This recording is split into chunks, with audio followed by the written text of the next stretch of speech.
પેલા વિડીયો સાંભળો।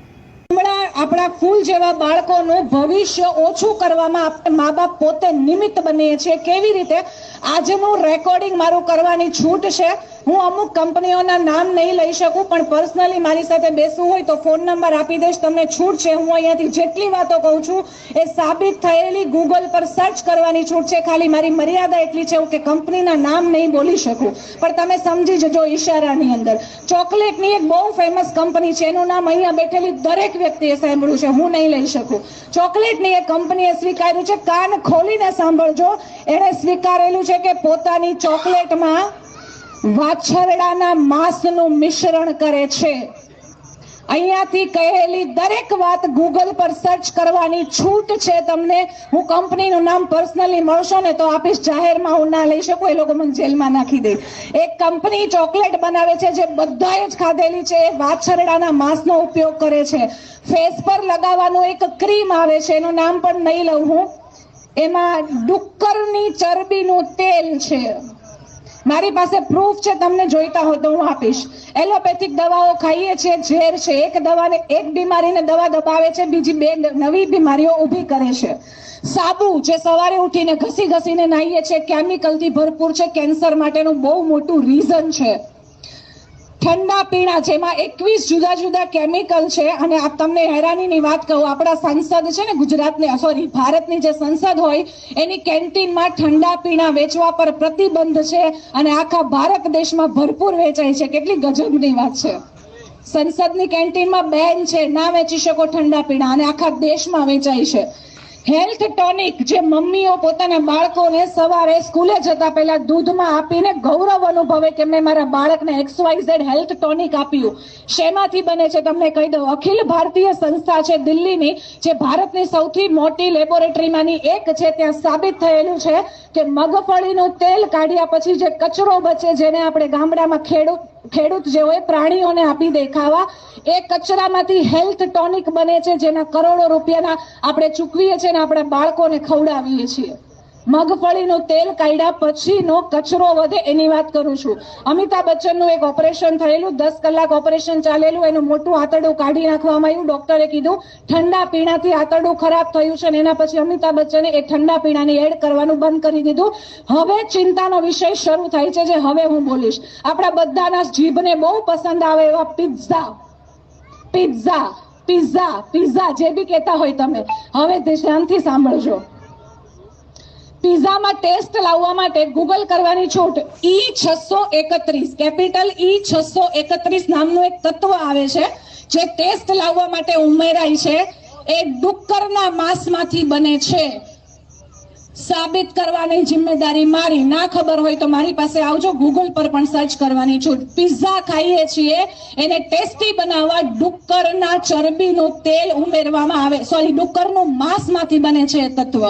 ખાવા પીવાની વસ્તુઓ પર અમુક કોડ હશે, મારું રેકોર્ડિંગ ચાલુ હોય તો ઠીક, નહીં તો કરી લો। E322 લખેલું હોય પેકેટ ઉપર તો એ ગાયનું માંસ છે। E322 લખેલું હશે ફૂડ પેકેટ ઉપર, એ ગાયનું માંસ છે। E442 છે તો આલ્કોહોલ અને રસાયણ છે।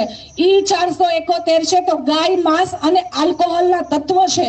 481 લખેલું હોય તો ડુક્કર અને ગાયના માંસનું મિશ્રણ છે। ડુક્કર પ્લસ ગાય પ્લસ બકરીના માંસનું મિશ્રણ હશે તો 472 લખેલું હશે।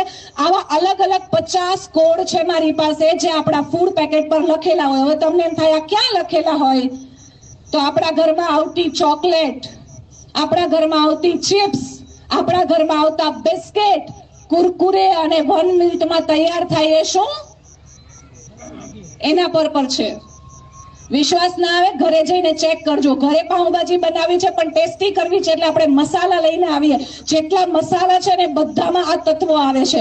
આઈસ્ક્રીમ બહુ ભાવે છે। આજે એક ખુલ્લી વાત કરું, તમને ના ખબર હોય તો, કોઠી આઈસ્ક્રીમ સિવાયના જેટલા આઈસ્ક્રીમ છે, મોટી બ્રાન્ડની નામ આપો મને, હું ના લઈ શકું નામ, પણ તમે કોઈ બી બ્રાન્ડનું નામ આપો, કોઠી આઈસ્ક્રીમ સિવાયના બધા આઈસ્ક્રીમમાં માંસના કન્ટેન્ટ છે। માંસના કન્ટેન્ટ છે। તમે કહેશો અમારે જીવવું કે ના જીવવું, કેમ આ બધાના ઓપ્શન અવેલેબલ નથી? બધું જ અવેલેબલ છે, જે માંસ વગર પણ ખાઈ શકાય। અહીંયા વાત છે ને સત્વની છે। આપણે એમ ખેડૂતમાં પોતાના ખેતરમાં ચીબડા ઉગાડ્યા હોય ને તો એમાં એક ચીબડું જો કડવું નીકળે ને તો આપણે શું કહેવત બોલીએ ખબર? આખો વેલો બગડી ગયો છે. એક સવાલ પૂછું, આપણું બાળક પહેલો નંબર લાવે આપણને ઈર્ષા થાય છે?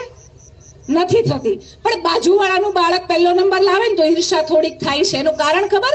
આપણું મૂળ બહુ સારું છે, આપણે સત્વવાળા લોકો છીએ.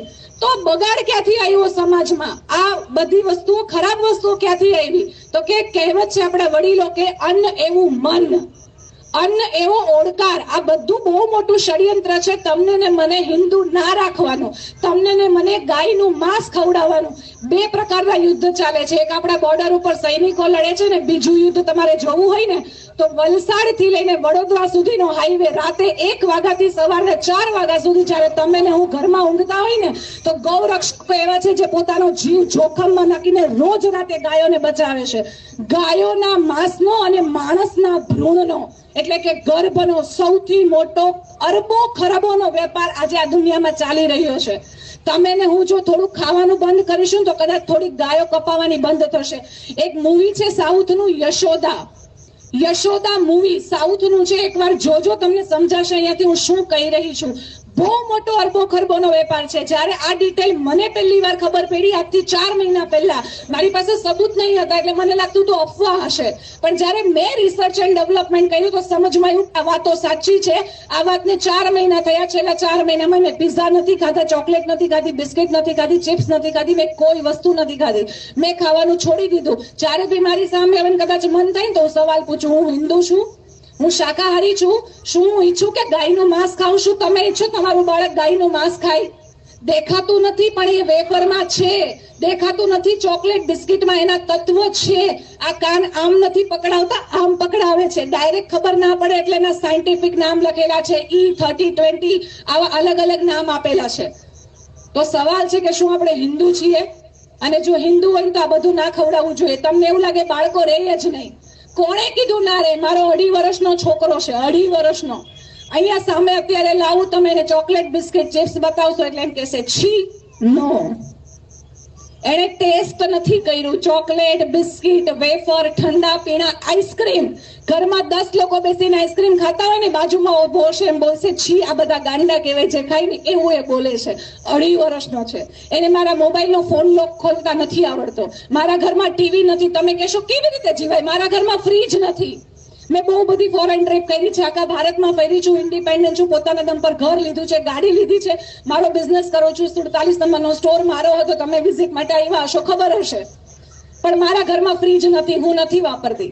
કાર્બન ડાયોક્સાઇડ શરીરમાંથી બહાર કાઢીએ છીએ, ઝેરી તત્વ છે, ઝેરી વાયુ છે, અને ફ્રીજમાં એ જ કાર્બન ડાયોક્સાઇડ થી આપણી વસ્તુઓ ઠંડી થાય છે ને એને આપણે ખાઈએ છીએ.